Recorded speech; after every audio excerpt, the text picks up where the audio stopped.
ಎಲ್ರಿಗೂ ಇವತ್ತಿನ ವಿಶೇಷತೆಗೆ ಎಲ್ರಿಗೂ ಸ್ವಾಗತ. ನಾನು ನಿಮ್ಮ ಚಂದ್ರಗೌಡ.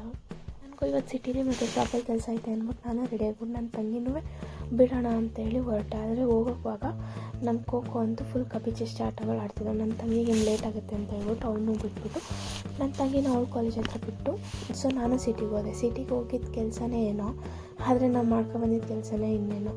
ನಾವು ಎಲ್ಲೋದ್ವಿ ಅಂತ ಹೇಳಿದ್ರೆ ಗೃಹ ಶುಭೆಯಲ್ಲಿ ಕೇಕ್ ಶೋ ಹಾಕಿದ್ರಂತ ನನ್ನ ಫ್ರೆಂಡ್ ಹೇಳಿದ್ರು.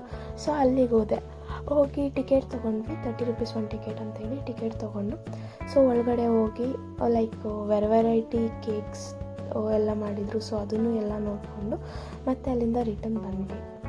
ಅಲ್ಲಿಂದ ಡೈರೆಕ್ಟ್ ಕಾಲೇಜಿಗೆ ಬಂದ್ಬಿಟ್ಟು ಇವತ್ತು ಬಾಕ್ಸ್ ತೊಗೊಂಡೋಗಿದ್ದೆ ತಿನ್ನೋದು ಅಂತ ಹೇಳ್ಬಿಟ್ಟು ಬಾಕ್ಸ್ನ ಖಾಲಿ ಮಾಡಿಬಿಟ್ಟು ಮತ್ತು ನಮ್ಮ ಜೂನಿಯರ್ಸ್ಗೆ ಎಕ್ಸಾಮ್ ಇತ್ತು ಅಂತ ಹೇಳ್ಬಿಟ್ಟು ನಮ್ಮ ಜೂನಿಯರ್ಸ್ಗೆ ವಿಶ್ ಮಾಡಿಬಿಟ್ಟು ಸೊ ಅಲ್ಲಿಂದ ಈಚೆ ಬಂದು ನಿನ್ನೆ ಗೋಲ್ಗಪ್ಪ ಮಿಸ್ ಆಗಿದ್ದಲ್ಲ ಅಂತ ಹೇಳ್ಬಿಟ್ಟು ಇವತ್ತು ಗೋಲ್ಗಪ್ಪ ತಿನ್ನೋಲ್ಲ ಅಂತ ಹೇಳ್ಬಿಟ್ಟು ಗೋಲ್ಗಪ್ಪ ಅಂಗಡಿ ಹತ್ರ ಹೋಗ್ಬಿಟ್ಟು ಗೋಲ್ಗಪ್ಪ ತಿಂದ್ಕೊಂಡು ಮತ್ತು ನೆಕ್ಸ್ಟ್ ನಾವು ಶಾಪ್ ಹತ್ರ ಹೋಗಿ ನಿನ್ನೆ 1 ಲೇಯರ್ ರೆಸಿನ್ ಪೋರ್ ಮಾಡಿದ್ದು ಅಂತ ಹೇಳ್ಬಿಟ್ಟು ಇವತ್ತು ಇನ್ನೊಂದು ಲೇಯರ್ ರೆಸಿನ್ ಪೋರ್ ಮಾಡಿಬಿಟ್ಟು ಅಲ್ಲಿಂದ ನಾವು ಹೊರಟು ಮನೆಗೆ ಹೋಗಿ ಮತ್ತು ಮನೆಯಿಂದ ನಮ್ಮ ಪಾಪ ಸ್ಕೂಲಲ್ಲಿ ಆ್ಯನ್ಯುವಲ್ ಡೇ ಇತ್ತು ಅಂತ ಹೇಳ್ಬಿಟ್ಟು ಸೊ ಅವ್ರ ಸ್ಕೂಲ್ಗೆ ಹೋದ್ವಿ.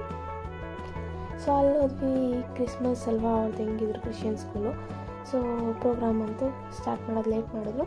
ಸೊ ಆದರೂ ಕಾಯ್ಕೊಂಡು ಕೂತ್ಕೊಂಡು ನೋಡಿಕೊಂಡು ಕೂತಿದ್ವಿ.